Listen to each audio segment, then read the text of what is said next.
एक और तो हमारे संविधान के कारण हमारा देश इतना कितना आगे बढ़ा, इसका जनता को एहसास कराएगी। दूसरी ओर हमारे संविधान की मूल भावनाओं के कारण ही 75 साल में लोकतंत्र के मूल पाताल तक गहरे गए हैं, इसका भी एहसास होता है। और तीसरी ओर ये भी मालूम पड़ता है, जब संविधान की भावनाओं को दरकिनार कर कर कोई अपने लिए संविधान को तोड़ मरोड़ कर आगे चलने का प्रयास करता है, तो किस प्रकार के अकस्मात और किस प्रकार की दुर्घटनाएं होती हैं। इस सभी दृष्टि से देखें तो संविधान की दोनों सदन में जो चर्चा हुई है, वो चर्चा एक प्रकार से हमारे किशोरों के लिए, हमारी युवा पीढ़ी के लिए आने वाले दिनों में ये दोनों महान सदन में बैठकर देश का भविष्य का निर्णय करने वालों के लिए बहुत शिक्षणात्मक रहेगी, ऐसा मेरा मानना है। और देश की जनता के लिए भी क्षीर नीर करने में बहुत मदद करेगी कि किस पार्टी ने आज जो 75 साल की मीमांसा होगी, इसमें स्पष्ट हो जाएगा किस पार्टी ने जब जब जनता ने शासन अपने वो पार्टी के हाथ में दिया, संविधान का सम्मान किया है या नहीं किया है। मान्यवर, बहुत लंबी आजादी की लड़ाई के बाद हम आजाद हुए। जब हम आजाद हुए तब दुनिया भर के कई राजनीतिक पंडितों ने कई आगाहियां की थी कि ये देश बिखर जाएगा, शायद बन ही नहीं पाएगा। कुछ लोगों ने ऐसी आगाही की थी कि यहां डेमोक्रेटिक वैल्यू प्रस्तापित हो ही नहीं पड़ सकते, एकता हो ही नहीं सकती, और ये देश आर्थिक रूप से कभी भी आत्मनिर्भर नहीं हो पाएगा। और आज जब 75 साल के समय के बाद, संविधान को स्वीकार करने के बाद पीछे मुड़कर देखते हैं, तो सरदार पटेल का मैं धन्यवाद करना चाहता हूं कि सरदार साहब के अथक परिश्रम के कारण आज देश एक होकर मजबूती से दुनिया के सामने खड़ा। मान्यवर, जो कहते थे लोकतंत्र इस देश में सफल नहीं होगा, मैं वो सभी लोगों को इस सदन के माध्यम से कहना चाहता हूं कि 75 साल हो गए, हमारे साथ भी पास पड़ोस में, दुनिया भर में कई लोग आजाद हुए, नई शुरुआत की, वहां कई बार अकस्मात हुए, लोकतंत्र सफल नहीं हुआ। हमारा लोकतंत्र आज पाताल तक गहरा पहुंचा है। अनेक परिवर्तन रक्त की एक बूंद बहाए बगैर हमने करे हैं, और विचारधाराओं के आधार पर भी परिवर्तन करे हैं। अनेक तानाशाहों के गुमान, अभिमान और अहंकार को चूर चूर करने का काम इस देश की जनता ने किया है, मगर लोकतांत्रिक तरीके से किया है। और मान्यवर, जो कहते थे कि हम आर्थिक रूप से आत्मनिर्भर नहीं हो पाएंगे, उनको भी हमारी जनता ने, हमारे संविधान की खूबसूरती ने जवाब दिया है। हम आज दुनिया का 5वां अर्थतंत्र बनकर सम्मान के साथ, और ब्रिटेन जिन्होंने सालों तक हम पर राज किया, और जो मैंने तीनों आगाही कही वहीं से पक्ष विपक्ष में से आई थी, आज ब्रिटेन भी अर्थतंत्र की तालिका में हमारे पीछे खड़ा है। मान्यवर, ये हम सब के लिए गौरव लेने का पल है, हम सब के लिए बोध लेने का भी पल है, और हम सब के लिए संकल्प लेने का भी पल है। और ये सदन, जो आपने लगभग 80 से ज्यादा सांसदों को मान्यवर बोलने का मौका दिया, 31 घंटे की चर्चा हुई, और ये चर्चा में सभी भाव पक्ष या विपक्ष से कहीं न कहीं प्रकट हुए हैं। मान्यवर, आज मैं जब यहाँ आया हूँ तब ये बात कहना चाहता हूँ कि आज हम जिस मुकाम पर खड़े हैं, उस मुकाम पर महर्षि अरविंद और स्वामी विवेकानंद की वो भविष्यवाणी सच होती दिखाई पड़ती है कि भारत माता अपने दैदीप्यमान ओजस्वी स्वरूप से जब खड़ी होगी तब दुनिया की आंखें चकाचौंध हो जाएगी और पूरी दुनिया वो रोशनी से भारत की ओर देखेगा। वो दिन सच होगा, इसके नजदीक काफी मजल हमने काट ली है। मान्यवर, हमारा संविधान सभा की रचना और संविधान की रचना की प्रक्रिया, ये तीनों एक प्रकार से समग्र विश्व के सभी संविधानों में अनूठे हैं, अलग प्रकार के रहे हैं।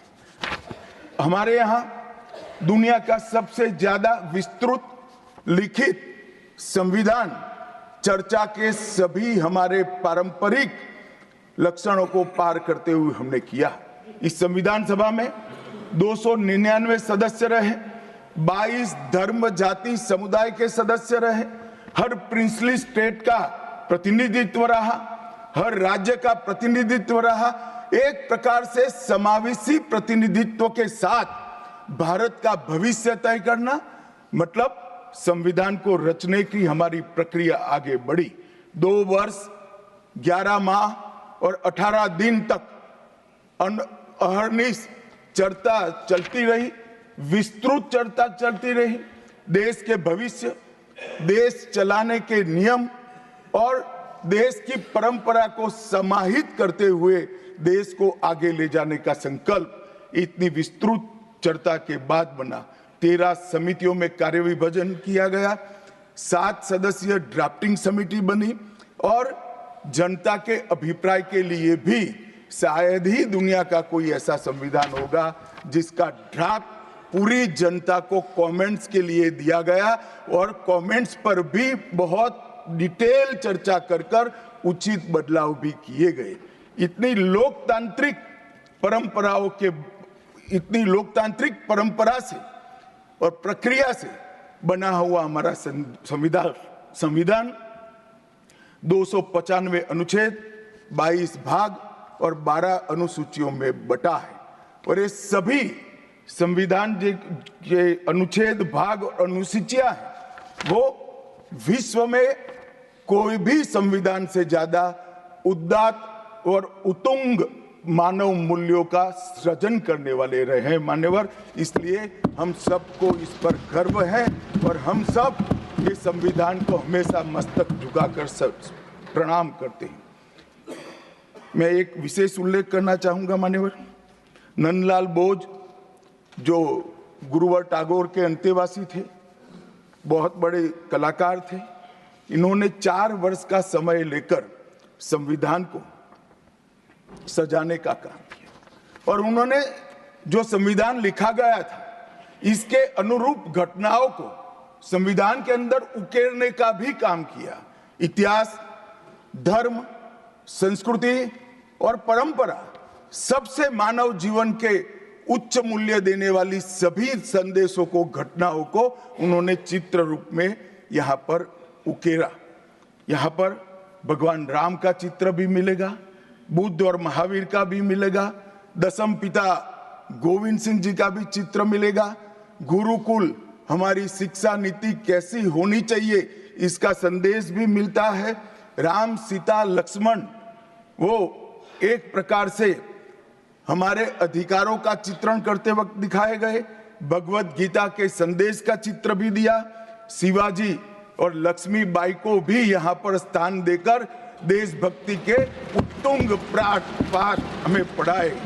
नालंदा यूनिवर्सिटी हमारी प्राचीन शिक्षा पद्धति का हमें स्मरण कराती है और नटराज जीवन में बैलेंस कैसे होना चाहिए वो बैलेंस के सिद्धांत को भी प्रतिरूपित करता है। मैंने आज थोड़ा यहाँ आने से पहले क्या क्या चर्चा हुई राज्यसभा में, उसमें हमारे एक सम्मानीय सदस्य ने कहा कि चर्चा का स्तर कितना नीचा हो गया है कि यहाँ चित्रों की चर्चा हो रही है। मान्यवर, अगर संदेश लेना नहीं आता तो संविधान का भी कोई उपयोग नहीं। ये सारे जो चित्र लगाए हैं वो हमारे हजारों साल से चलने वाले हमारे राष्ट्र के जीवन को उद्घोषित करने वाले, और कोई ये न समझे कि हमारा संविधान दुनिया के संविधानों की नकल है।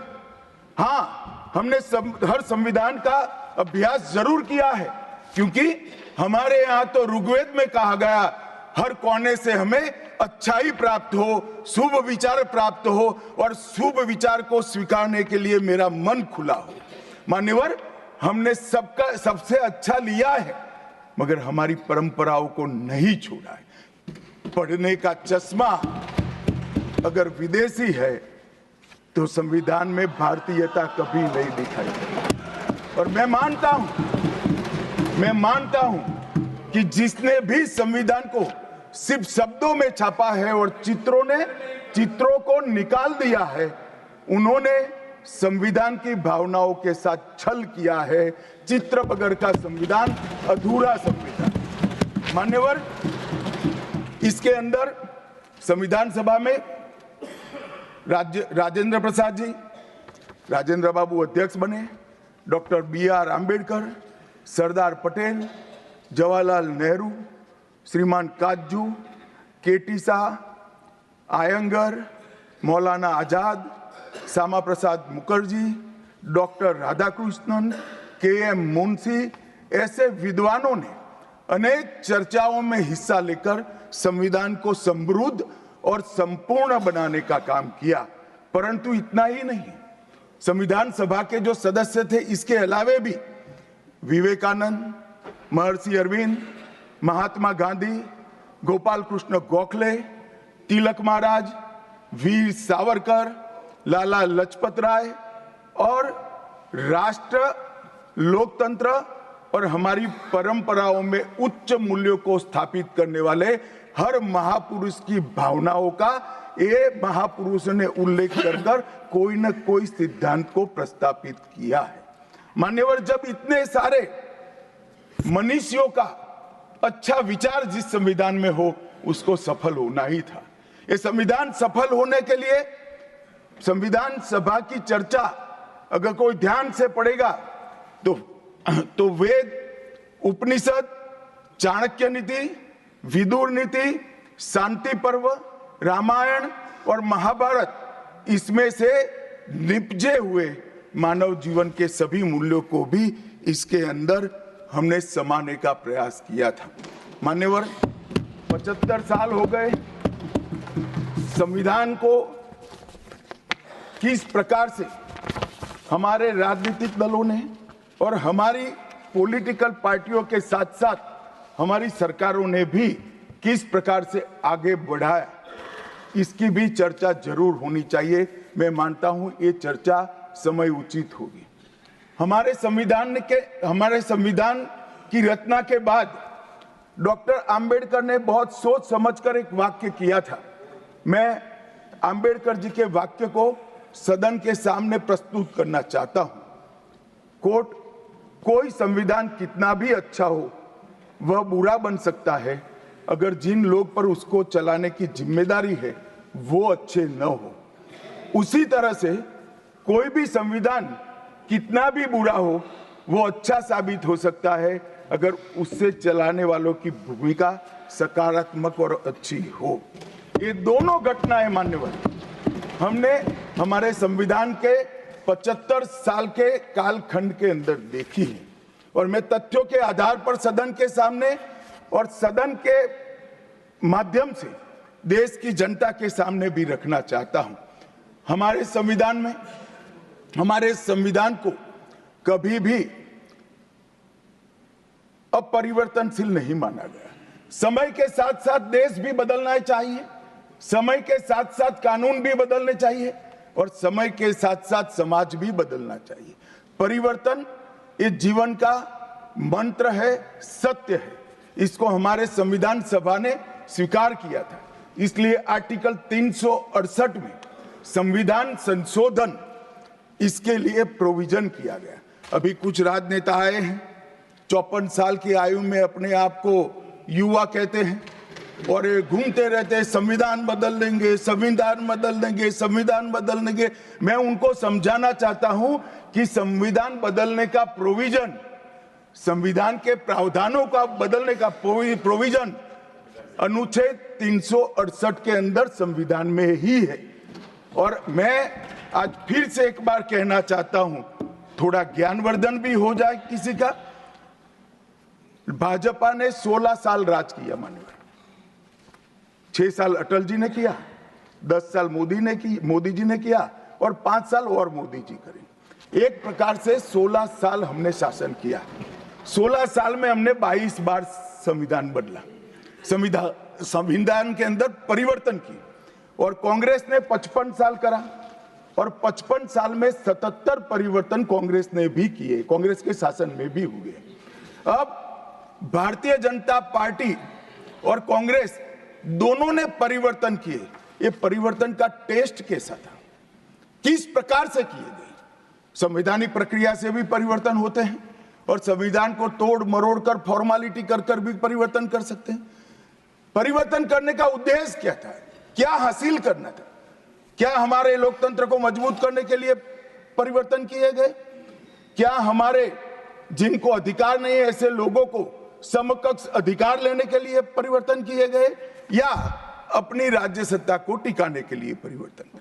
इस पर से ही पार्टी का कैरेक्टर, पार्टी के चलने की पद्धति और पार्टी का संविधान में विश्वास ये सबको मालूम पड़ता है। मैं ज्यादा संविधान के संशोधन में नहीं जाऊंगा मान्यवर। दोनों प्रमुख दलों के 4 संविधान संशोधन को मैं लेना चाहूंगा।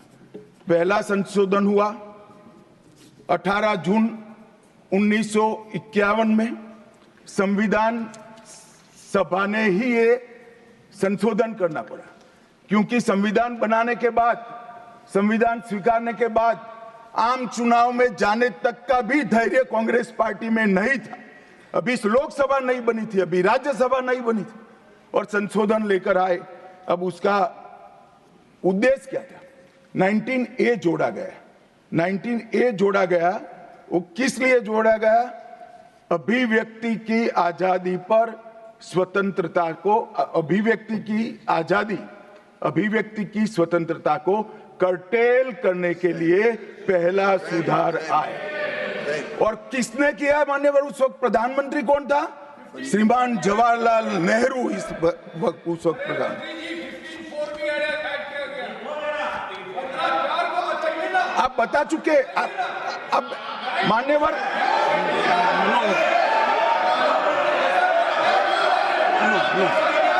No sit down. Jairam ji, he not yielding. He not yielding. We heard leader of the opposition. मान्यवर, Unless there is yielding, let us hear. मान्यवर, मेरा लंबा अनुभव है आजकल करते हुए। मुझे 30 साल हो गए विधानसभा और लोकसभा राज्यसभा में बैठे हुए। संसद में भाषण करने का मेरा अनुभव है मान्यवर। वो विरोध तभी कर सकते हैं जब मेरी बात सच न हो।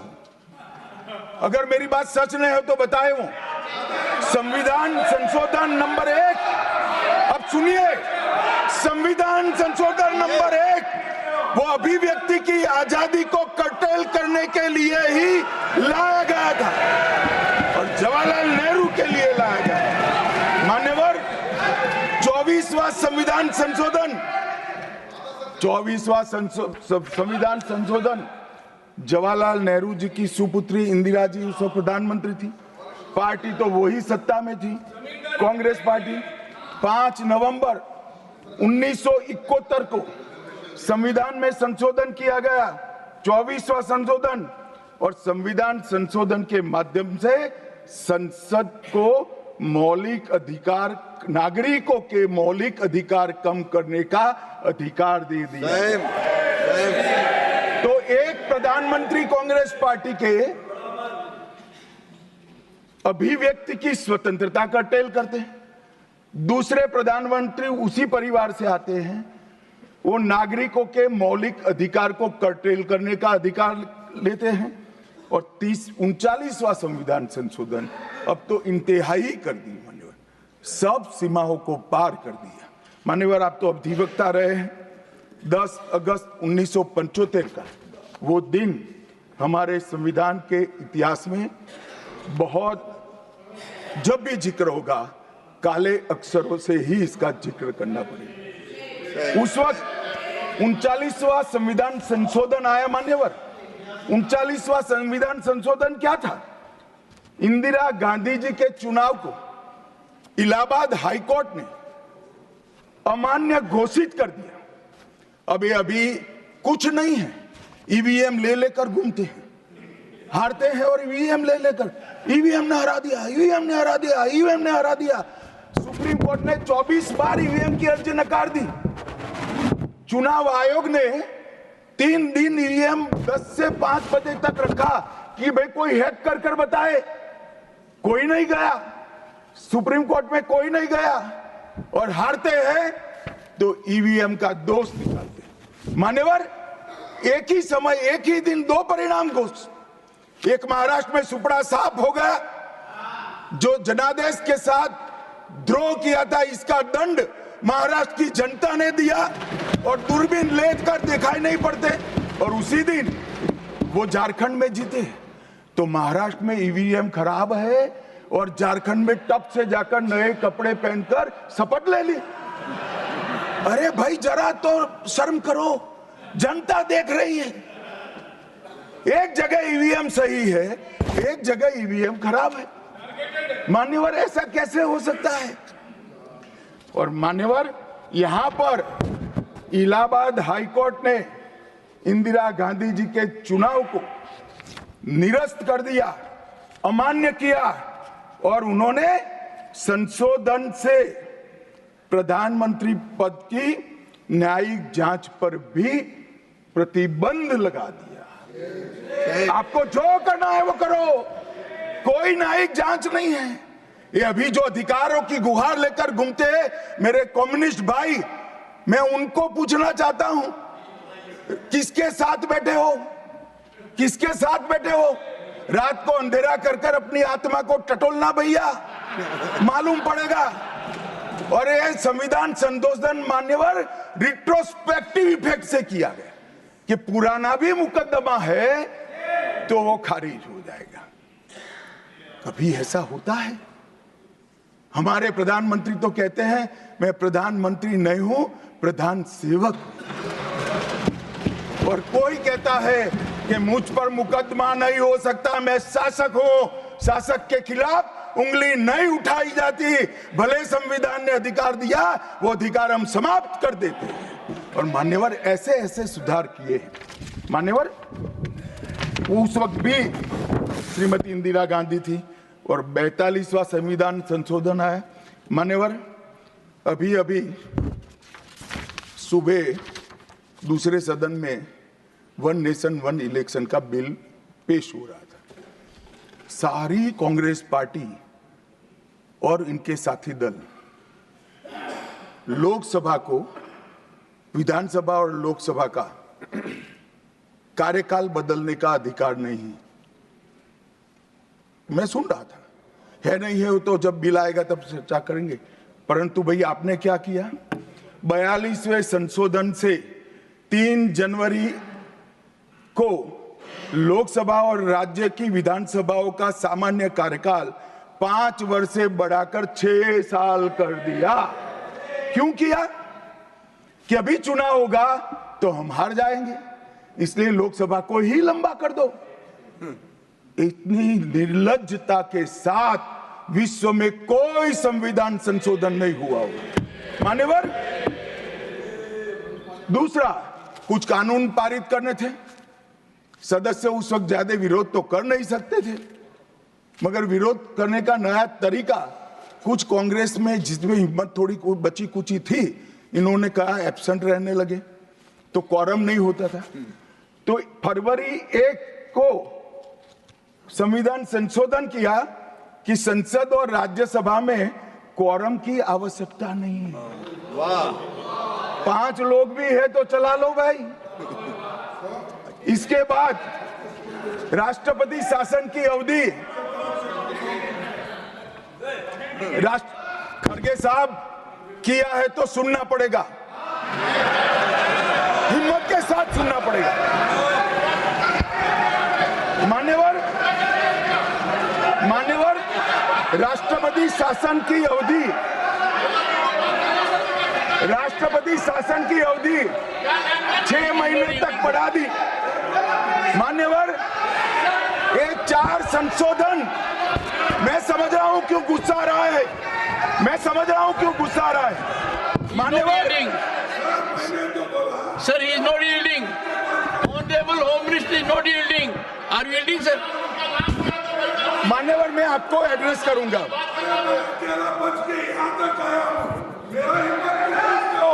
तुम तो कायर हो, तुम मान्यवर, तुम लड़ाकू हो। Okay. मान्यवर, What the मैं Honorable आपको Home एड्रेस Minister करूंगा। will go on record. What the Honorable Home Minister खड़गे said. जी, खड़गे जी, मैं आपका बहुत सम्मान करता हूं, आपकी हाजिरी वहां दर्ज कर दी गई है।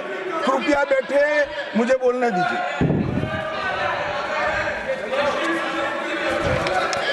मान्यवर, ये चारों संशोधन मैं मेरी पार्टी के दफ्तर से नहीं ला सकता। ये चारों संशोधन संविधान में हुए, किसी को अदालत ने निरस्त किया, किसी को जनता पार्टी की सरकार आई तब उसको निरस्त किया, कुछ लिंगरिंग टेस्ट में रह गए, पर ये चारों संशोधन वास्तविकता है। ये 4 संशोधन से कांग्रेस पार्टी की संविधान सुधार करने की मंशा क्या है? एक में हम पर केस न हो, दूसरे में हम चुनाव हारने वाले तो समय बढ़ा देना, तीसरे में मेरे पर जांच नहीं हो सकती, और चौथे में नागरिकों के संविधान प्रदत्त अधिकारों को समाप्त करना। ये उद्देश्य बताते हैं। अब मैं हमारा 4 संशोधन लेकर आता हूं। मान्यवर, सबसे पहला संशोधन नरेंद्र मोदी जी ने सरकार में किया, 101वां नंबर भी अच्छा आया है। 101वां संशोधन 1 जुलाई 17 को हम जीएसटी को लेकर आए मान्यवर, और इस देश के अर्थतंत्र को रिदम में लाने का, कश्मीर से कन्याकुमारी और कामाख्या से द्वारका तक विशाल फैले हुए देश को जीएसटी के तहत 100 अलग अलग बिक्री करके कानूनों को समाप्त कर कर लोगों की हालाकी खत्म कर कर एक कानून लाने का काम नरेंद्र मोदी जी ने किया, और वो लोगों की भलाई की।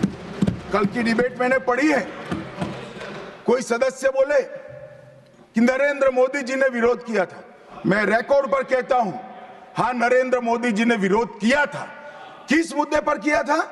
आप जीएसटी तो लाना चाहते थे, मगर राज्यों को कंपनसेशन की गारंटी देना नहीं चाहते थे। हम जीएसटी भी लाए और राज्य को विकास दर के हिसाब से कंपनसेशन की गारंटी भी दी। इतना ही नहीं, गारंटी का 10 साल तक पालन करने का काम भी भारतीय जनता पार्टी की नरेंद्र मोदी सरकार ने किया। हम संशोधन लाए देश के अर्थतंत्र को सुचारू बनाने के लिए।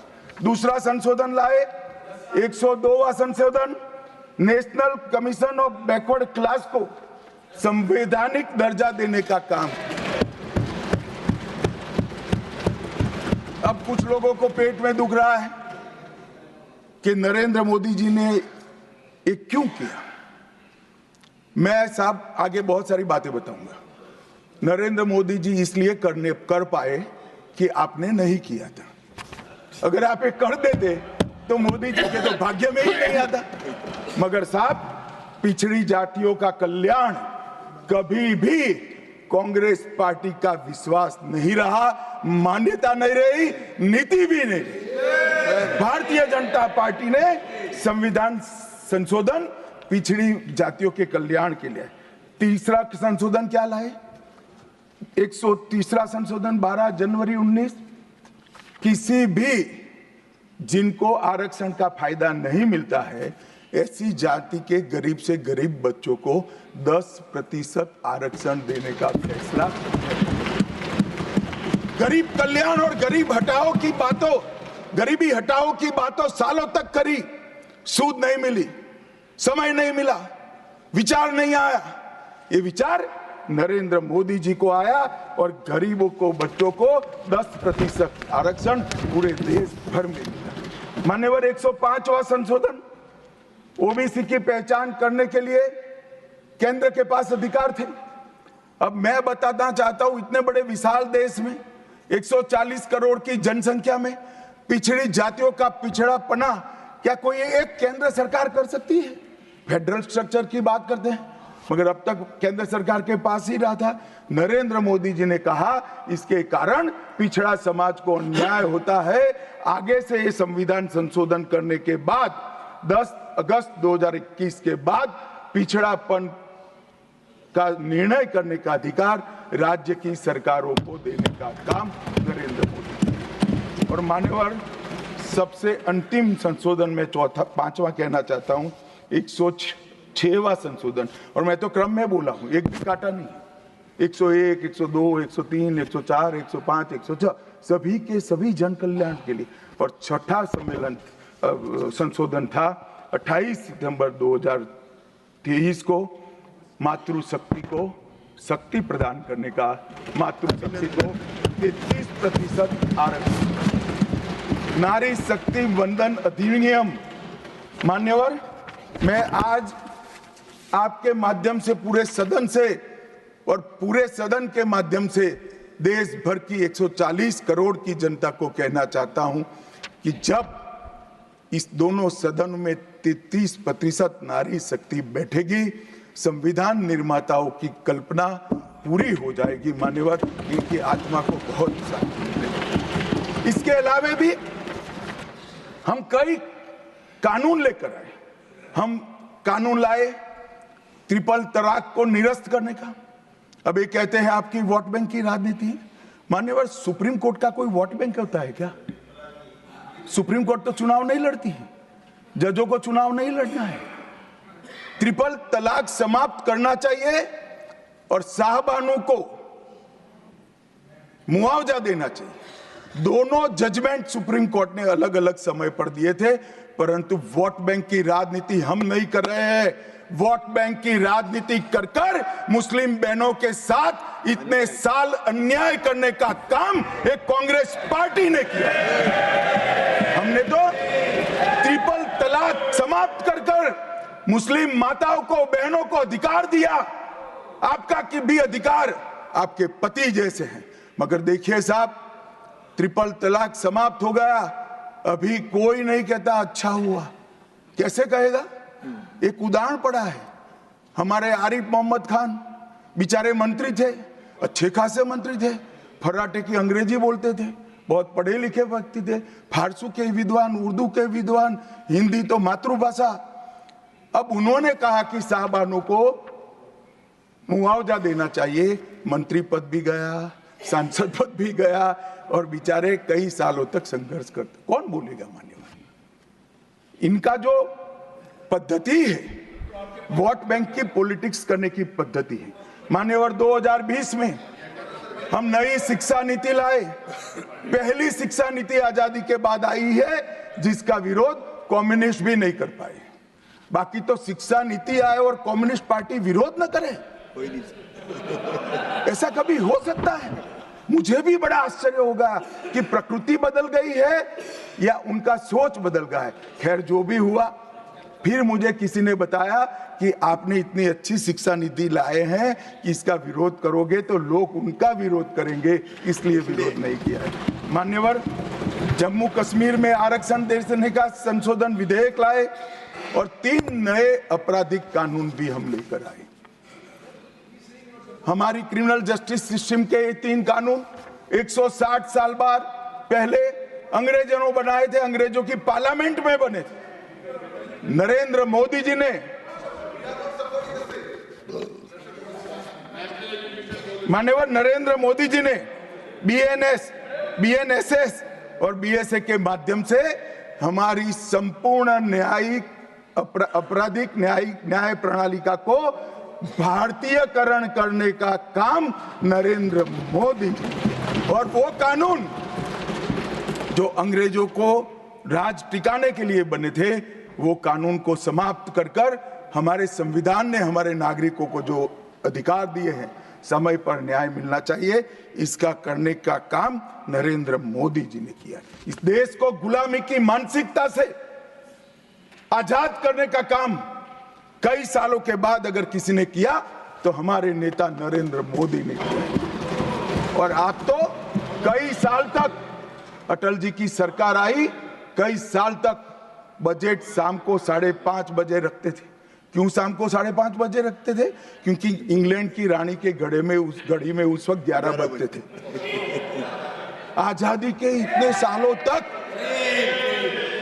अंग्रेज की रानी के घड़ी से बजट रखने की आदत थी, वो भी किसी ने बदला तो भारतीय जनता पार्टी ने बदला, अटल बिहारी वाजपेयी।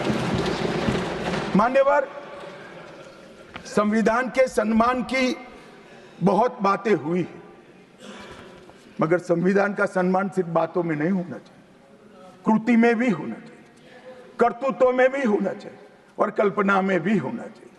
जब कृति में नहीं है, कर्तृत्व में नहीं है, तो कल्पना में आ ही नहीं सकता।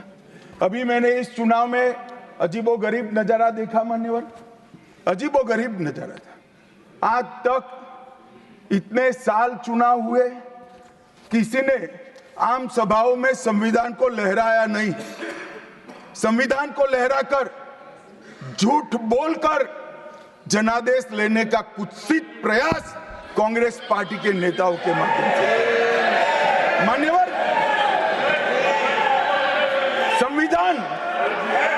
संविधान लहराने का मुद्दा नहीं है, संविधान बहकाने का मुद्दा नहीं है।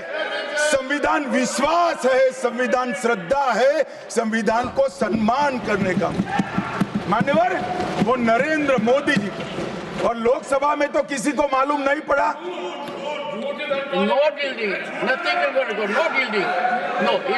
मान्यवर, लोकसभा में तो किसी को मालूम नहीं पड़ा, लोकसभा में तो किसी को मालूम नहीं पड़ा। जागरूकता थी।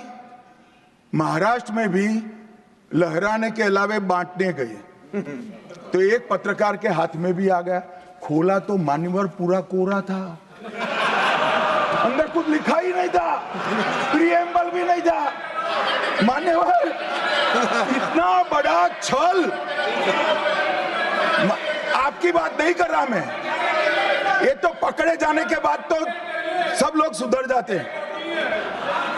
मान्यवर, 75 साल के इतिहास में, संविधान के आयुष्य में, संविधान के नाम पर इतना बड़ा छल मेरे जीवन में तो मैंने ना देखा है ना जाना है। और कारण ढूंढते हैं कि क्यों हारे। मैं बता दूं, कारण मत ढूंढिए, कमेटी की जरूरत नहीं है। संविधान और आरक्षण करते थे, लोग जान गए कि संविधान फर्जी लेकर घूमते हो तो लोगों ने हरा दिया। मान्यवर, ये प्रति जो लेकर घूमते हैं, इसमें गोखले साहब ने क्या लिखा है वो एक बार पढ़ लें। उन्होंने लिखा है कि इंदिरा जी और कांग्रेस पार्टी ने संविधान पर सबसे ज्यादा कठोर कुठाराघात करने का काम किया है। जो प्रति लेकर घूमते हैं ना, उसकी प्रस्तावना में लिखा गया। माननीय अध्यक्ष, माननीय सभापति महोदय,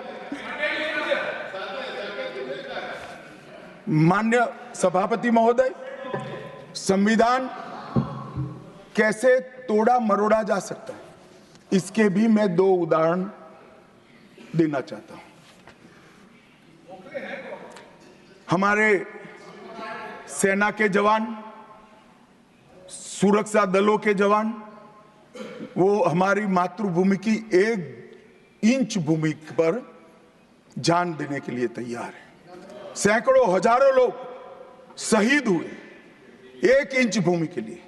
और मान्यवर, किसी को भी भूमि देनी है तो आर्टिकल 1 अमेंड करना पड़ेगा। आर्टिकल 1 में हमारे भूभाग की व्याख्या की गई है, इसको बदलना पड़ता है। तमिलनाडु के पास एक टापू था, कच्चा तीवू टापू।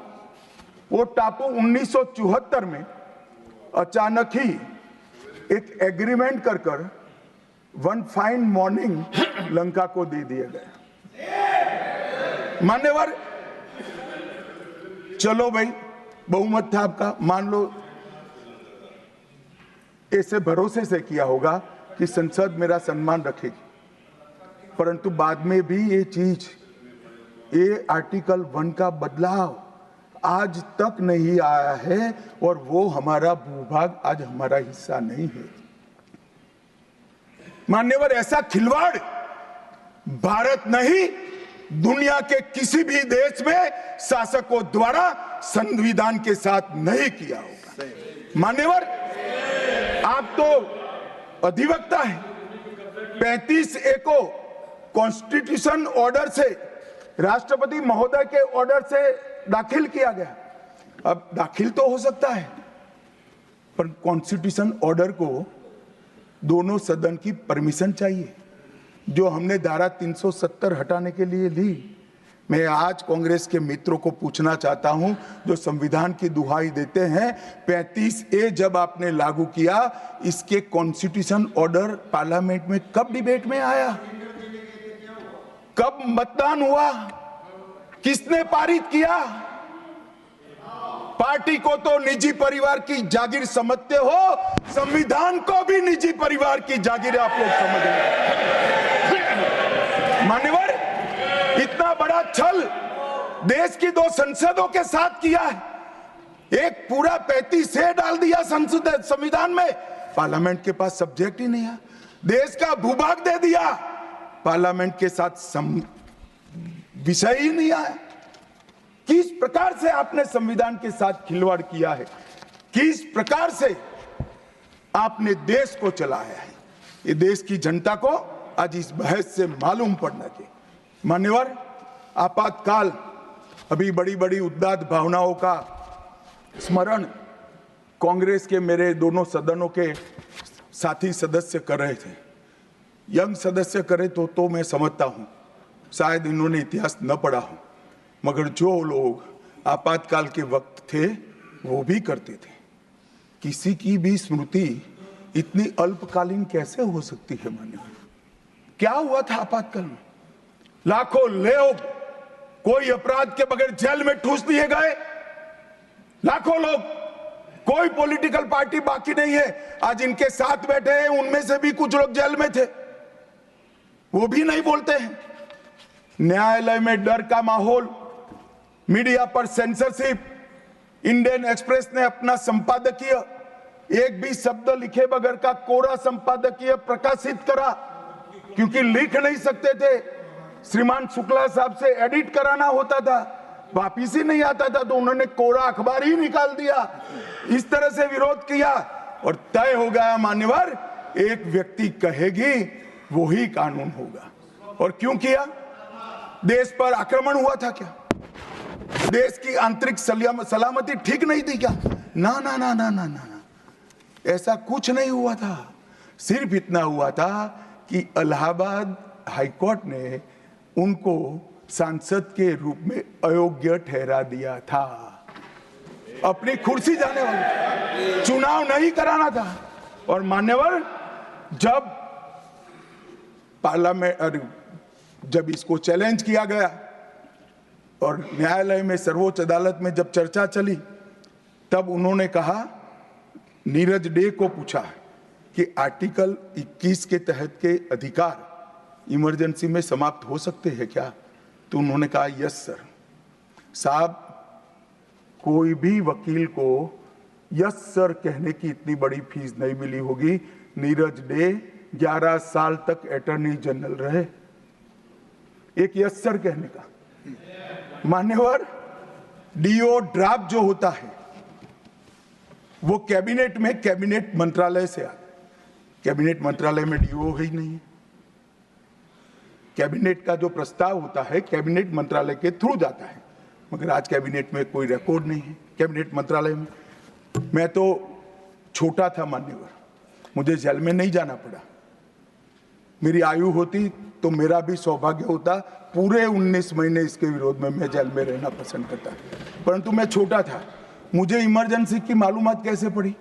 मैं बीना का गीतमाला सुनता था, बीना का गीतमाला अचानक बंद हो गई।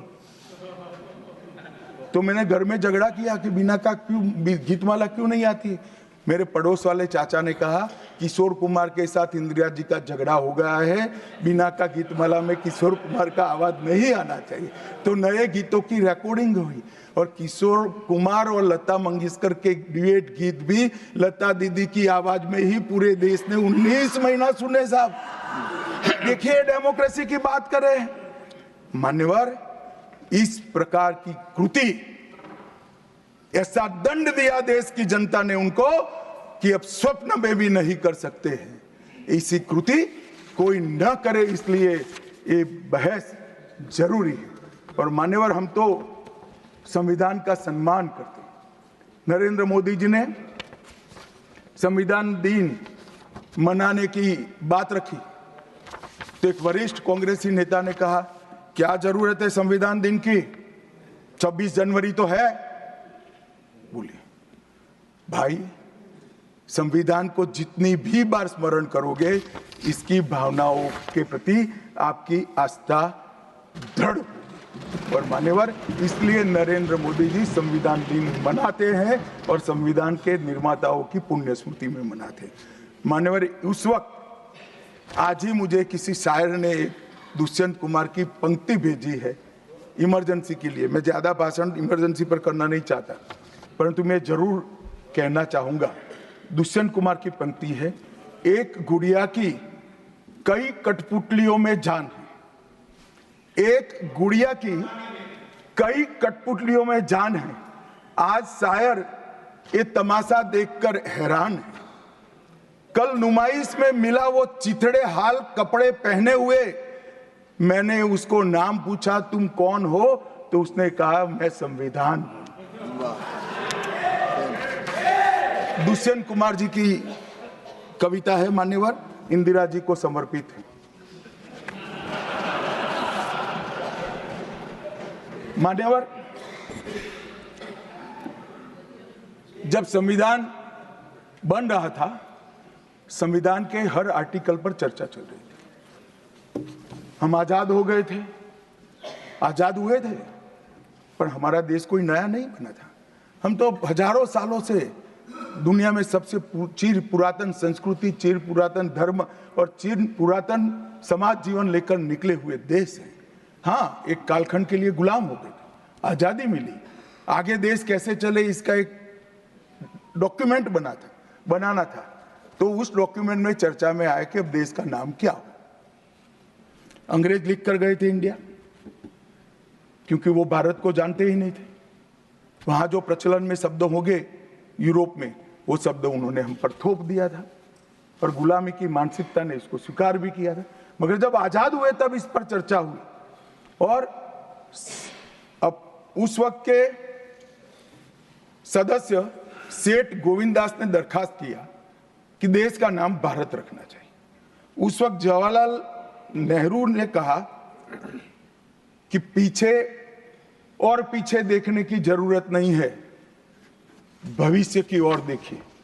और मान्यवर, देश के नाम के अंदर इंडिया भी रहा, भारत भी रहा। खैर, मैं इस पर टिप्पणी करना नहीं चाहता, परंतु नजरिए का सवाल है। अगर इंडिया के चश्मे से भारत को देखोगे तो भारत समझ में नहीं आएगा, पूरा जीवन चला जाएगा। और इसलिए इन्होंने अपने गठबंधन का नाम भी इंडिया ही रखा है, इसीलिए रखा है, वही सोच से चलना है। और मान्यवर, हमारे प्रधानमंत्री जी ने विकास तो करना है, दुनिया में सबसे आगे बढ़ना ही है, विकास के साथ साथ विरासत को भी अपना कर आगे बढ़ना। गुलामी की हर परंपरा को हम समाप्त करना चाहते हैं। हम एक आजाद मुल्क है, सार्वभौमत्व से लैस मुल्क है, किसी की परंपरा हमें स्वीकार नहीं है। परंपरा बदलनी है तो हम बदलेंगे, नए कपड़े हर कोई पहनता है, हम भी पहनेंगे, परंतु हमारी पुरानी परंपराओं पर हमें शर्म नहीं है। और मान्यवर, क्या किया नरेंद्र मोदी जी ने, राजपथ जो अंग्रेज सम्राट के सम्मान में नाम रखा गया था, उसका नाम बदलकर कर्तव्य पथ रखा। इंडिया गेट पर किंग पंचम जॉर्ज की मूर्ति लगी थी, मूर्ति हटा दिया, शर्म के मारे में स्थान खाली था, हमने वहां सुभाष बाबू की प्रतिमा लगा। मान्यवर, नेवी का चिन्ह जो देकर गए थे वही चलता था, हमने वीर छत्रपति शिवाजी महाराज की नेवी के चिन्ह को हमने भगवान बिरसा मुंडा की 150वीं जयंती को जनजातीय गौरव वर्ष के रूप में मनाया। राष्ट्रीय युद्ध स्मारक हमने बनाया और राष्ट्रीय युद्ध स्मारक में अमर जवान की ज्योति को विलीन करने का काम भारतीय जनता पार्टी के नेता नरेंद्र मोदी ने। संसद के अंदर राजा जी ने जो उदात्त भावनाएं व्यक्त की थी, जिसको जवाहरलाल जी ने भी स्वीकारा था, मगर बाद में शर्म का एहसास हुआ, सेंगोल को इलाहाबाद के म्यूजियम में भेज दिया। नरेंद्र मोदी जी ने विधिवत तरीके से सेंगोल को संसद के अंदर प्रस्तावित कर नई संसद बनाई और विश्व भर में चोरी की गई मूर्तियां, आर्टिफैक्ट्स जो थे वो 345 हजारों साल पुराने हमारे मूर्तियां और आर्टिकल्स, उसको वापस लाने के लिए हमारे विदेश मंत्रालय ने काम किया। न्यू एजुकेशन पॉलिसी, पूरा देश अंग्रेजी में चले, ऐसे षड्यंत्र चले इतने सालों तक। न्यू एजुकेशन पॉलिसी में हमने कंपलसरी कर दिया बच्चे की प्राथमिक शिक्षा मातृभाषा में होगी। मान्यवर, मातृभाषा में आईएएस आईपीएस का एग्जाम नहीं दिया जाता था, हमने वहां मातृभाषा में एग्जामिनेशन को किया। अभी तमिलनाडु के सदस्य बोल रहे थे, पहले आप जिनके साथ बैठे हो उनके शासन में तमिल में आईएएस आईपीएस का पेपर नहीं लिख सकते थे। आज तमिल मीडियम में बड़ा हुआ बच्चा गर्व के साथ देश का टॉप ब्यूरोक्रेट बन सकता है। ये व्यवस्था हमने करी। मान्यवर, अंडमान और निकोबार के द्वीप समूह का नाम जो अंग्रेज रखे थे वो छोड़कर गए थे। सुभाष बाबू ने जब अंडमान निकोबार जीता तब उन्होंने नामकरण किया था शहीद और स्वराज, उसको भुला दिया गया। आजादी के बाद फिर से अंग्रेजों का नाम वापस लाए, नया न रखो कोई बात नहीं भाई, सुभाष बाबू ने रखा निकाल दिया, हमने डंके की चोट पर सुभाष बाबू के नाम शहीद और स्वराज दोनों वापस लाने का काम किया। ल्यूटियन में रेस कोर्स रोड पर रहते थे, हमने लोक कल्याण मार्ग करा। डेलहाउसी रोड का नाम दारा सिकोह के नाम से किया और निर्मला जी ब्रीफकेस की जगह वही खाता लेकर आज जब बजट देती है तब पूरे देश भर के भारतीय संस्कृति के लोगों को आनंद होता है। मान्यवर, 1500 से ज्यादा पूरे नए कानूनों को हमने समाप्त करने का काम किया। इन्होंने अपने परिवार की प्रसिद्धि के अलावे कुछ नहीं किया। हजारों जगह पे गांधी नेहरू परिवार के नाम मिलेंगे और किसी का नहीं। सुभाष बाबू का पुतला भी हमने लगाया। मान्यवर, हमने प्रधानमंत्री संग्रहालय बनाया। जवाहरलाल जी से लेकर नरेंद्र मोदी जी के पहले जितने बने वो सभी प्रधानमंत्रियों के जीवन कवन को हमने दिखाने का काम किया। वहां पहले सिर्फ जवाहरलाल जी का मिशन, G20 की अध्यक्षता हमने की और भारतीय सांस्कृतिक और वैश्विक समन्वय को हमने प्रोत्साहित। राम मंदिर का निर्माण, काशी विश्वनाथ धाम का पुनरुद्धार, काशी उज्जैन शारदा पीठ, करतारपुर साहिब कॉरिडोर, योग को वैश्विक पहचान और 160 साल पुराने कानूनों को खत्म करने का काम नरेंद्र मोदी जी ने किया। हम पीछे नहीं गए, ऐसा वो मानते थे पीछे चले जाओगे, पीछे नहीं गए। पीछे तो आप छोड़कर गए थे। आप 14वें नंबर पर छोड़कर गए थे, अटल जी 11 पे लाए, फिर 11 से नीचे नहीं गए, देश पर बड़ा उपकार किया। मोदी जी 11वें से 5वें नंबर पर लाए और 27 में 3रे नंबर पर पहुंच गए। मान्यवर, अभी कुछ नेताओं को आरक्षण में चुनाव जीतने की फॉर्मूला दिखाई पड़ती है। आरक्षण आरक्षण आरक्षण आरक्षण आरक्षण कोई आज की कल्पना नहीं है, हमारे संविधान निर्माताओं ने की। आर्टिकल 15 और 16 में SC, ST और OBC को आरक्षण का प्रोविजन किया गया। मान्यवर, ये मूल प्रोविजन है, कोई नया नहीं है। इतनी जोर से आरक्षण आरक्षण आरक्षण कर छाती चौड़ी कर चिल्लाते। आज मैं बताना चाहता हूं कि कांग्रेस पार्टी किस प्रकार से आरक्षण विरोधी पार्टी है। मान्यवर, इनका कहना और करना दोनों अलग है। मान्यवर, आरक्षण के लिए नेहरू जी के उद्गार अंत में मैं बताऊंगा, परंतु ओबीसी को आरक्षण देने के लिए 1955 में काका साहेब कालेलकर कमीशन बना। मान्यवर, इसका रिपोर्ट कहां है? दोनों सदन के रिकॉर्ड पर मैंने ढूंढा, कहीं नहीं, बुला दिया गया। क्यों? क्योंकि ओबीसी को आरक्षण मिलता था।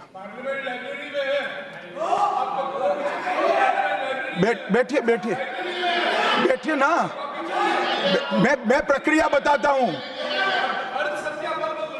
अर्ध सत्य नहीं बोलता हूं भाई, एक सेकंड। छिपा कैसे सकते हो? छिपा कैसे सकते हो? बाबा साहब आंबेडकर का संविधान है, देश में लोकतंत्र है, कैसे छिपाओगे? मान्यवर, कोई भी रिपोर्ट आता है, कोई भी रिपोर्ट आता है, अरे सुनो, अब कोई भी रिपोर्ट आता है उसको कैबिनेट के सामने रखना पड़ता है, फिर इस पर कार्यवाही जो की उसकी रिपोर्ट के साथ संसद के सामने रखना है। सही कह रहे हैं, उन्होंने संसद में लाने की जगह पुस्तकालय में रख दिया। ओबीसी का आरक्षण इन्होंने लाइब्रेरी में रख दिया। और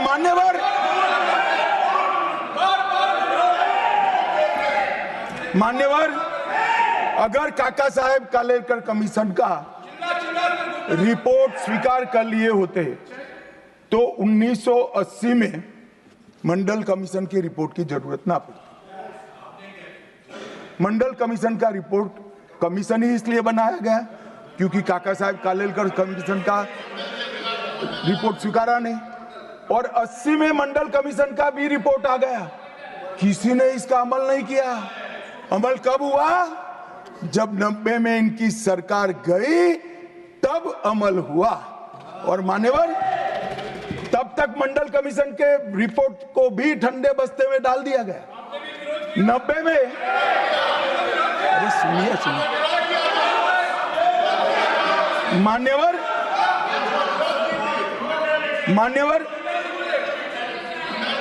मंडल कमीशन के रिपोर्ट को जब स्वीकार किया गया, लोकसभा में प्रतिपक्ष के नेता थे श्रीमान राजीव गांधी। मैंने राजीव गांधी जी के सभी भाषणों को खंगाला। सबसे लंबा भाषण मंडल कमीशन के रिपोर्ट के विरोध करने के लिए किया है। और इन्होंने कहा पिछड़ों को आरक्षण देने से इस देश में योग्यता का अभाव हो जाएगा। अब ये तो आपके विचार है।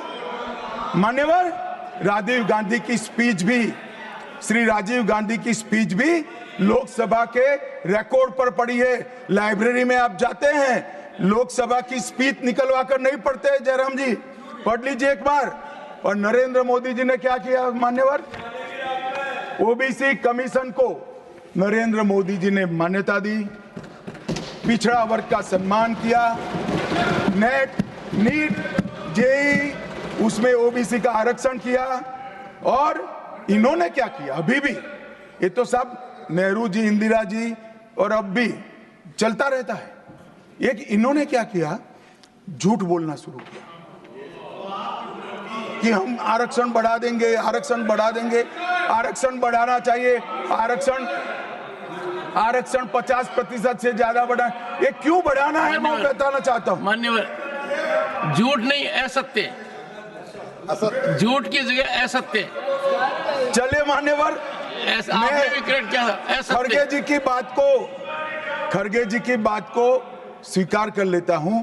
उन्होंने झूठ नहीं बोला, वो सत्य से परे बोले हैं, वो नहीं बोलना चाहिए। मान्यवर, इन्होंने 50% से ज्यादा आरक्षण करने की वकालत की। मैं आज देश की जनता को कहना चाहता हूं कि देश के 2 राज्यों में धर्म पर आरक्षण अस्तित्व में है, धर्म के आधार पर आरक्षण। ये गैर संवैधानिक है मान्यवर। संविधान सभा की कोई भी डिबेट आरक्षण के प्रावधान करने वाले आर्टिकल की पढ़ लीजिए, इसमें स्पष्ट किया गया है कि कोई भी आरक्षण धर्म के आधार पर नहीं हो सकता। आरक्षण पिछड़ापन के आधार पर।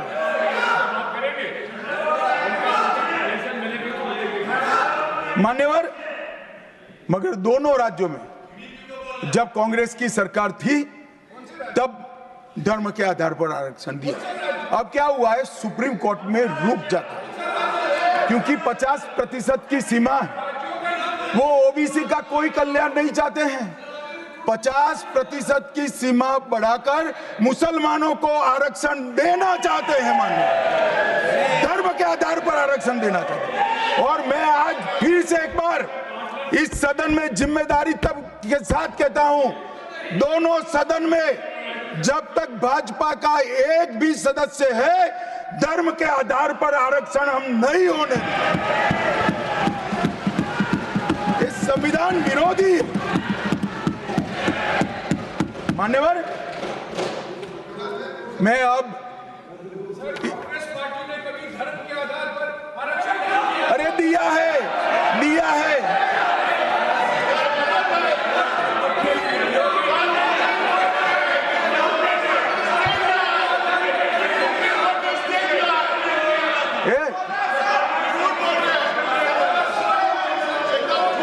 मान्यवर, इससे तो ये बच जाएंगे, मगर मैं रिकॉर्ड पर से कुछ कोट अनकोट कहना चाहता हूं जो संविधान सभा की चर्चा का रिकॉर्ड है। जवाहरलाल नेहरू जी ने कहा, मैं ये देखकर सचमुच आश्चर्यचकित हूं कि नियुक्ति में आरक्षण के सिद्धांत को कितनी देर तक ले जा रहा है, मतलब कितना बढ़ा रहे हैं।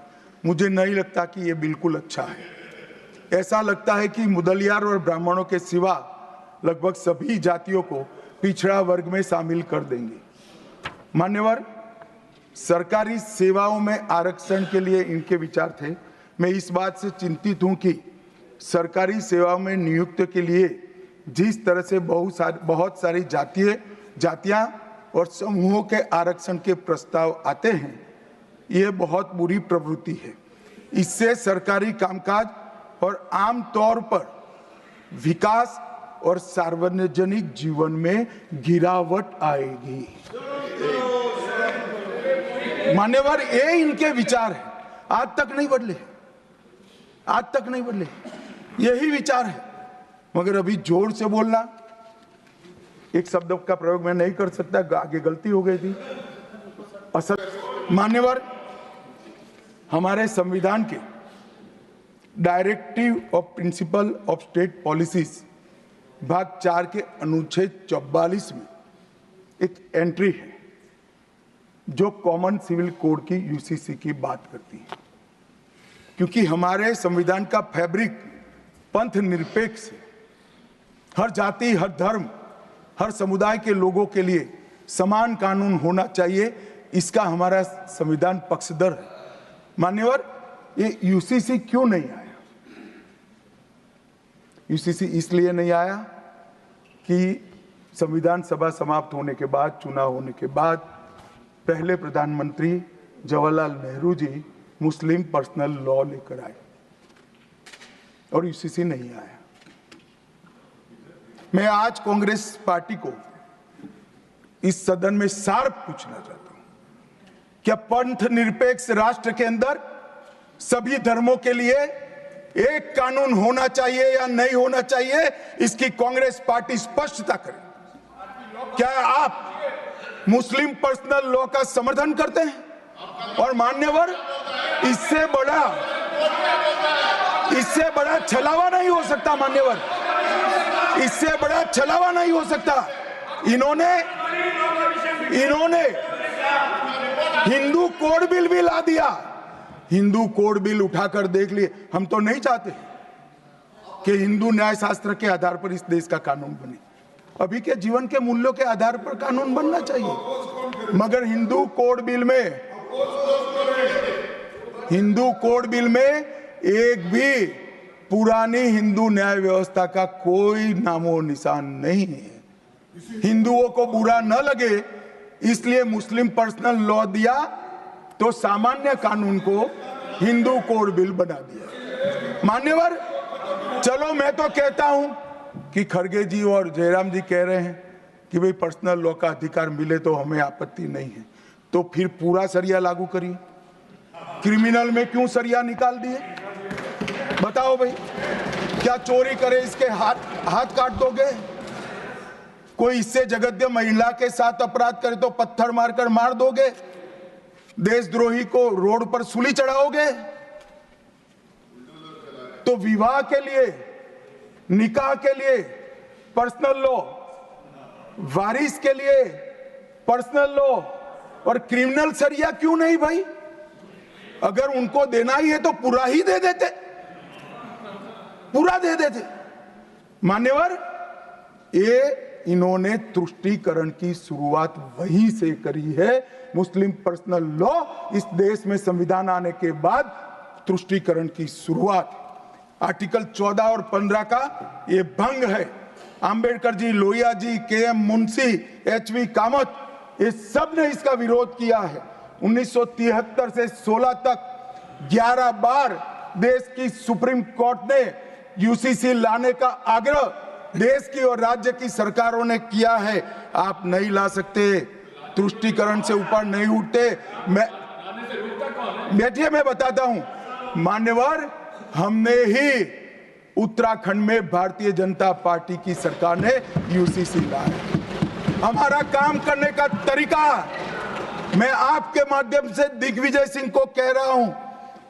वो कहते हैं कौन रोकता है, हम खुद रोकते हैं। कारण बताऊं मैं?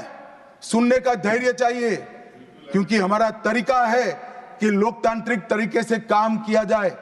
समाज के जीवन में इतना बड़ा सामाजिक बदलाव करने वाले कानून को उत्तराखंड सरकार ने मॉडल कानून के रूप में पारित किया है। इसकी न्यायिक मीमांसा होगी, इस पर सामाजिक चर्चा होगी, धर्म के विद्वान चर्चा करेंगे, कुछ सजेशन आएंगे तो इसको स्वीकारेंगे और बाद में भारतीय जनता पार्टी की सरकार हर राज्य में कॉमन सिविल कोड लेकर आए। आज तक नहीं मिला, वो भी कांग्रेस पार्टी के तुष्टीकरण ने की नीति थी। मान्यवर, अभी एक फैशन हो गया है, अभी एक फैशन हो गया है, अंबेडकर अंबेडकर अंबेडकर अंबेडकर अंबेडकर अंबेडकर। इतना नाम अगर भगवान का लेते तो 7 जन्मों तक स्वर्ग मिल जाता। अच्छी बात है ना? ना सुनिए तो, सुनिए ना, आप सुनिए ना, मैं बताता हूं।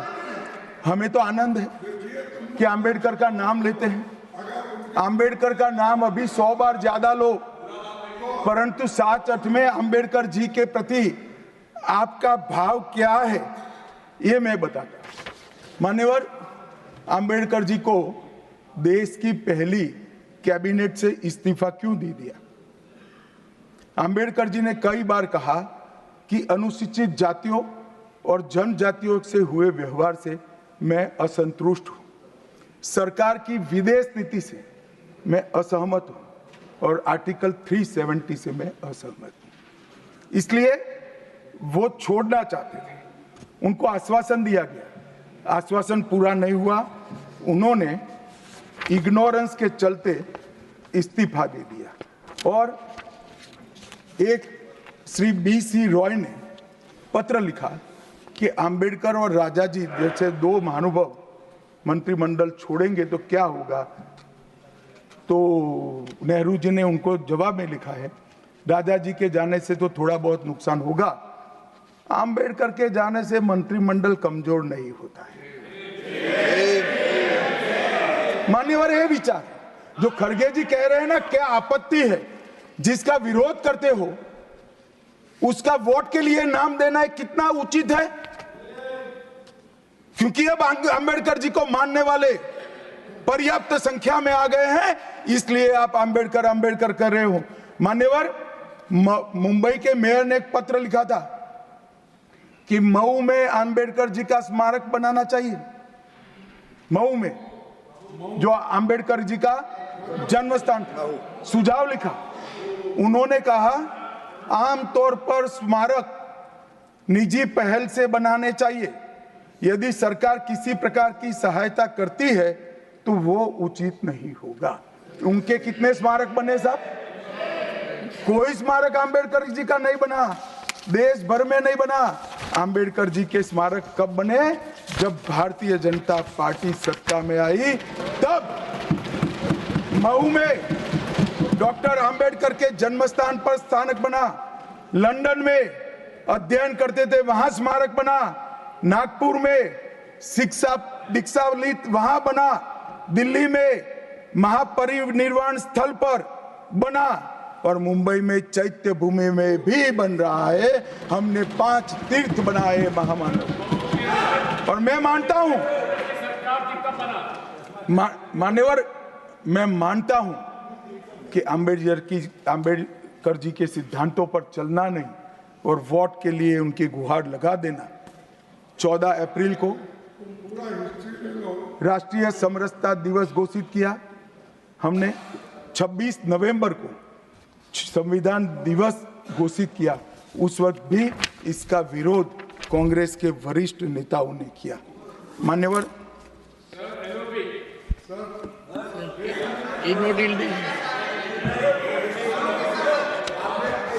मान्यवर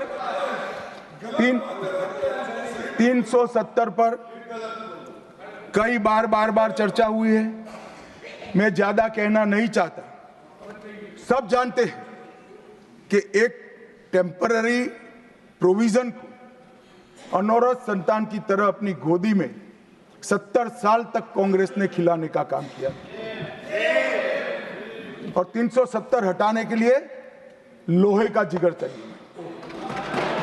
और जब देश के प्रधानमंत्री नरेंद्र मोदी जी 2019 में फिर से प्रधानमंत्री बने, एक ही झटके से इसी सदन में 370 और 35 को समाप्त। इसी सदन में कहते थे खून की नदियां बह जाएगी। खून की नदियां छोड़ो, कंकड़ चलाने की किसी की हिम्मत नहीं है। कंकड़। और मान्यवर क्या हुआ? इसके बाद क्या हुआ? 35,000 पंचायत के सदस्य आजादी के बाद पहली बार चुनकर आए। 2 करोड़ 11 लाख एक वर्ष में पर्यटक आए। पत्थरबाजी शून्य हो गई। आतंकवादी घटना 92% कम हो गई। एरिया डोमिनेशन बढ़ा। 33 साल के बाद घाटी में थिएटर में रात्रि का शो चल रहा है। 34 साल के बाद ताजिया का जुलूस निकला। पहाड़ी, गुर्जर, बकरवाल और वाल्मीकि को आरक्षण मिला और घाटी के हर घर पर हर घर तिरंगा अभियान भी चला। श्रीनगर में फॉर्मूला 4 कार रेसिंग हुई।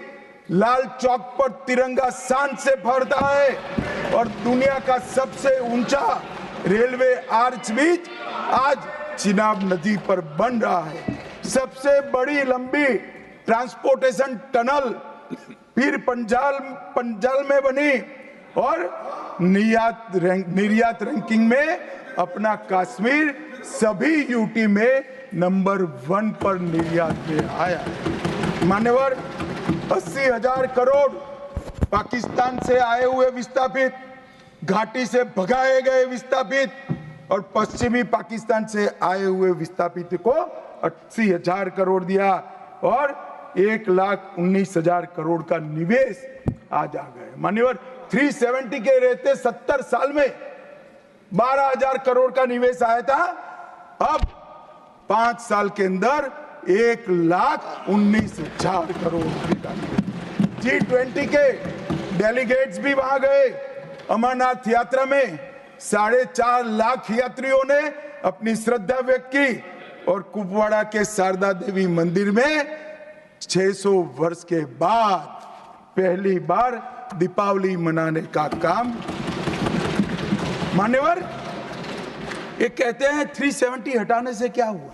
मैं बताता हूं, आपकी तुष्टीकरण की दुकान बंद हो गई है। तुष्टीकरण बंद हो गई। मान्यवर, आज संविधान के आर्टिकल 124 में न्यायपालिका की व्यवस्था के लिए हमारा जिक्र है। कांग्रेस पार्टी की सरकारों ने आर्टिकल 124 की भावनाओं के साथ किस तरह से खिलवाड़ किया है, वो मैं आज सदन के माध्यम से सभी सदस्यों को और देश को बताना चाहता हूं। पहला मामला 1973 में जब संसद और सुप्रीम कोर्ट के बीच में न्यायिक पुनरावलोकन जुडिशियल रिव्यू के लेकर संघर्ष हुआ, तब उसको समाप्त कर देने का काम कांग्रेस पार्टी ने किया और इसके बाद में केशवानंद भारती ने फिर से इसको रिस्टोर किया। फैसले से नाराज होकर, फैसला तो चलो पक्ष में भी आता है, खिलाफ भी आता है, हमारे खिलाफ भी कई फैसले आते हैं, क्या कर सकते हैं, मानना चाहिए, हमारी संवैधानिक व्यवस्था है, आर्टिकल 124 कहता है। परंतु कांग्रेस ने क्या किया, 3 वरिष्ठ न्यायाधीश जस्टिस जे.एम. सेलत, के.एस. हेगड़े और ए.एन. ग्रोवर, तीनों को प्रमोशन से महरूम कर सजा देकर चौथे न्यायाधीश को प्रमोशन देने का काम करा, जिसके कारण ये 3 सज्जनों ने अपना अपमान महसूस करते हुए संविधान की सुरक्षा के लिए इस्तीफा देकर घर पे जाना पसंद किया। ये किया है मैंने। दूसरा मामला 76 में एडीएम जबलपुर बनाम शिवकांत शुक्ला, ये बार बार दोहराना चाहिए, 140 करोड़ लोगों को रट हो जाना चाहिए जिससे कोई हिम्मत न कर सके इमरजेंसी डालने की। हर बच्चे को रटाना चाहिए कि तानाशाहों को क्या करना चाहिए। मान्यवर एडीएम जबलपुर,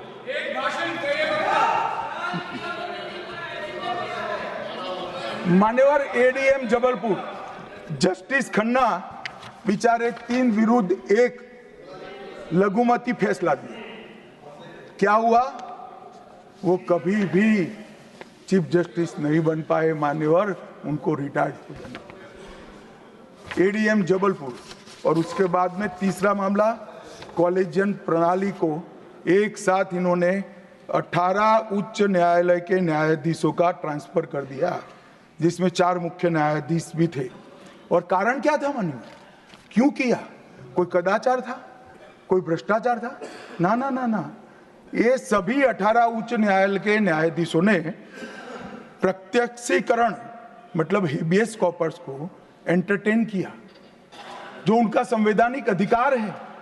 इमरजेंसी में कैसे हेबियस को आप एंटरटेन कर सकते हो, इस मुद्दे पर उन्होंने इसको आगे कर दिया। मान्यवर आर्टिकल 34, 14 और 21 इसकी सेंस को निकाले तो हर व्यक्ति को समानता से जीने का अधिकार है। हम कम्युनिस्ट सोच से बना हमारा संविधान नहीं है। सब समझते हैं कि व्यक्ति की माली हालत इसका भाग्य, परिश्रम और बुद्धिमत्ता के आधार पर तय होती है।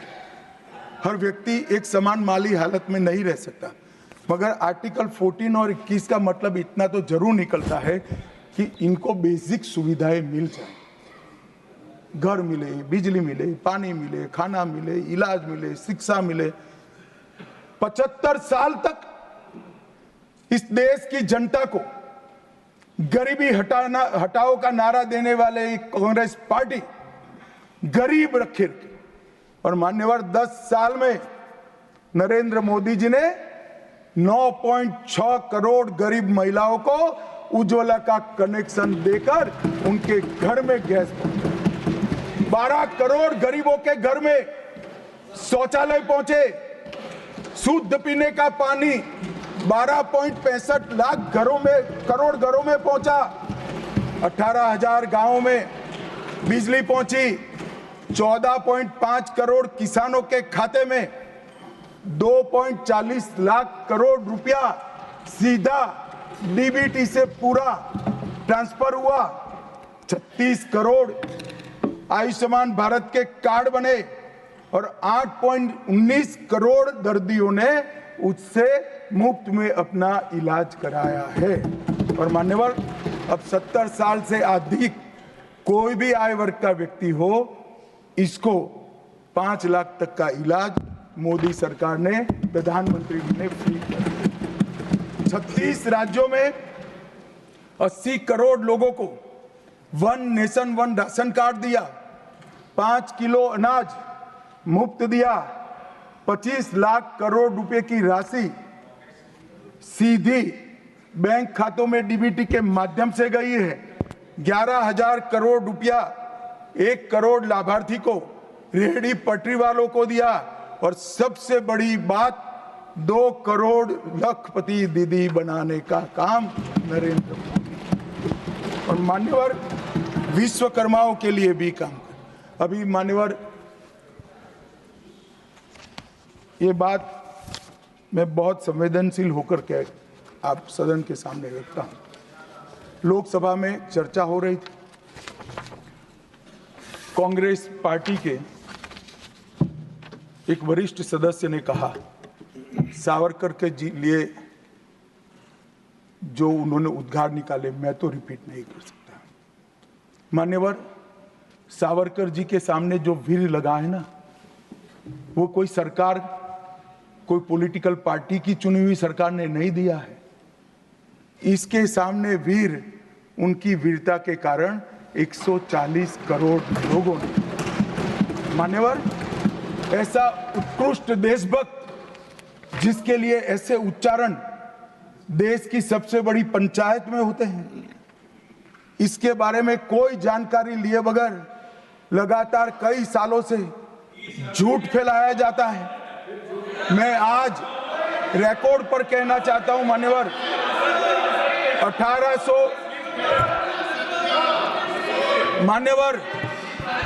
1857 से लेकर 1947 तक के स्वतंत्र संग्राम में किसी भी व्यक्ति को एक जीवन में 2 आजीवन कारावास हुए हैं तो वो वीर सावरकर।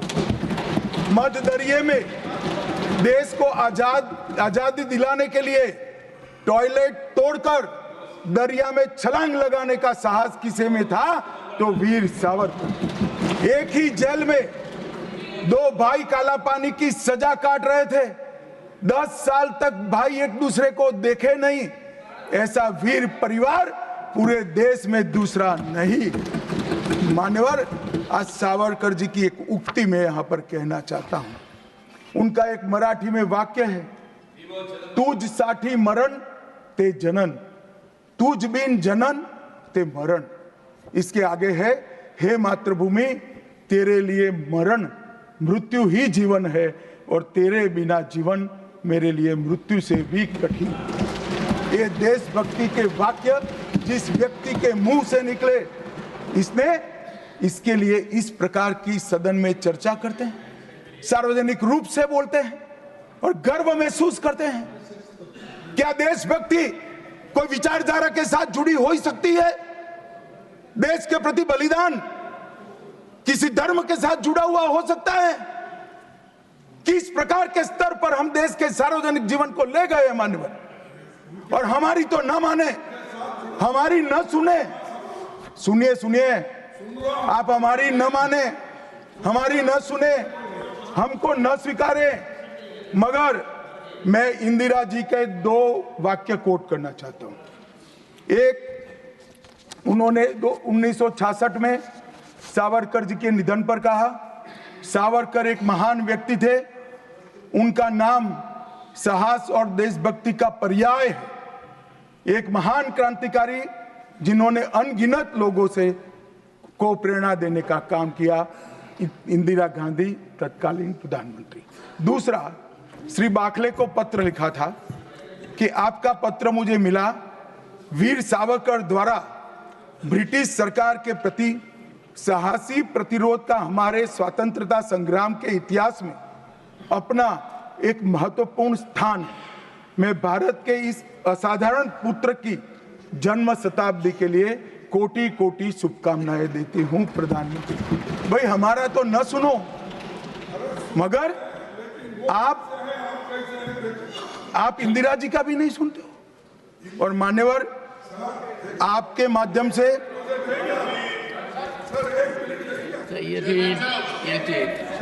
ना सब बीच में नहीं जगह होती है।